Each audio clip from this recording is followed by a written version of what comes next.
What's up, Go Fam? Good morning, okay. So, nandito tayo ngayon sa ating demo plot. Yun, nakita nyo siguro may mga stick. Alright. Very nice. Yun. So, yan yung demo natin. And, ayun yung mga seed. Pakita ko. Shoutout sa'yo, Sir Pong. Diba? Si Sir Pong. Okay, so ito yung mga seed natin. Paumunhin.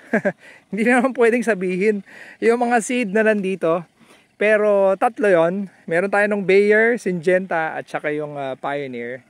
And salamat at we're able to get hold yung bagong series ngayon. I don't know kung nasa market na, hindi ko alam, wala akong idea, pero ito yung bagong seed ng Bayer, which is yung 90 series. Okay, 87 at saka 90 series. Yun. So excited ako. Exciting. Okay. Exciting.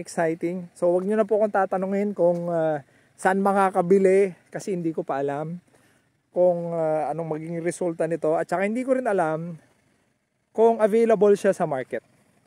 Okay, so tayo ang unang magte-testing kung okay siya or hindi. So syempre after niya tatabihan din natin ng 8840 ng NK, which is alam ko na yung siguro madami naman nang nakatanim sa inyo noon, di ba? So okay din naman yon, the usual. Mataas nga lang yung moisture content. Ayun, maganda yon na itanim na pangsariwa. Yon, okay yon.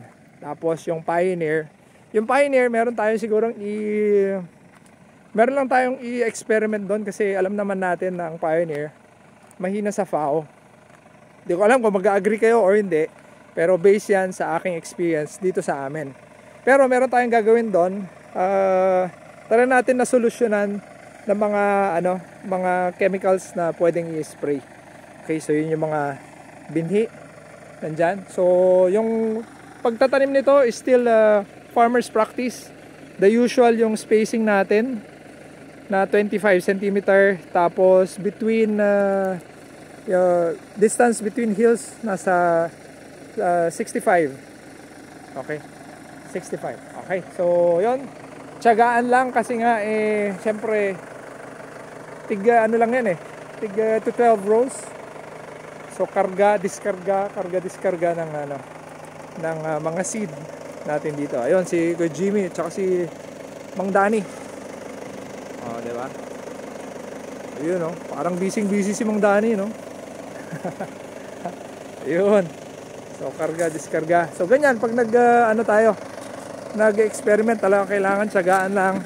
And sabi ko nga, kailangan natin ng mahabang pasensya kasi yung result hindi naman natin makikita kaagad. Alright, so kung nagustuhan yung mga content na ganito, please follow, share, subscribe, or mag-comment din kayo kung meron kayong mga nalalaman dyan. Share natin para makatulong sa mga katulad natin na mga farmers.